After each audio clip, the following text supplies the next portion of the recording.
ጸጋና ሰላም ይብዛላችሁ። ሚዲያ ላይ ያላችሁ የምትሰሙ የምትመለከቱ ሁላችሁ አንድ መልእክት ያስተላልፍ ነው። ወይናችን አብቧል።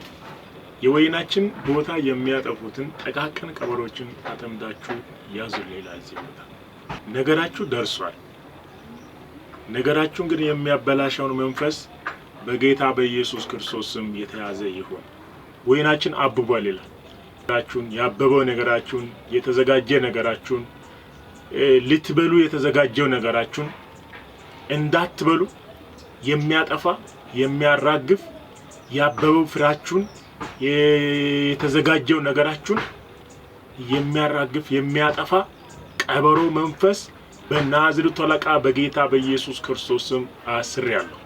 ይህን የምትሰሙ በቅንነት ለእናንተ የምናገረው ይሁድ ከፊታችን ይሁድ ጥቅምት 30 ላይ ለእያንዳንዱ ሰው በዚህ ቃል የሚጸልበት ቀን ይሆናል። ከጧቱ 2 ሰዓት ነው የሚጀምረው።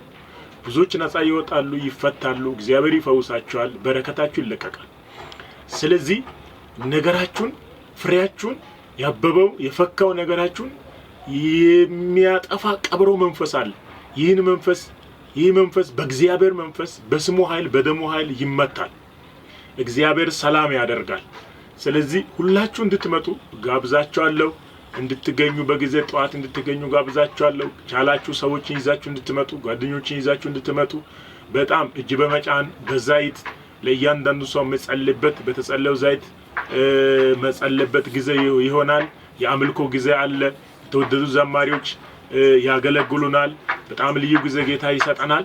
ስለዚህ በጊዜ እንድትገኙ ጋብዛችኋለሁ። አዳራሻ ገርጂ መብራት ኃይል